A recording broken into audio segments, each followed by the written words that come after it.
Hello everyone, in this video I'm going to be showing you how to fix a street lamp. This is what a broken street light looks like. Just flashes.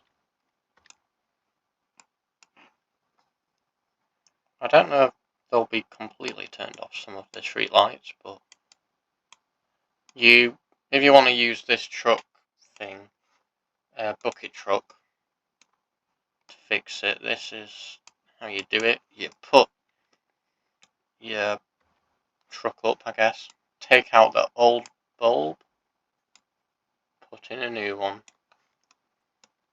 and 20 XP, and that's how you fix the street lamps. Also, if there's anything else you need help with or a tutorial, just comment below and I can either reply with the answer or just make a video for you. Also, if you want to, don't forget to like and subscribe. Thank you.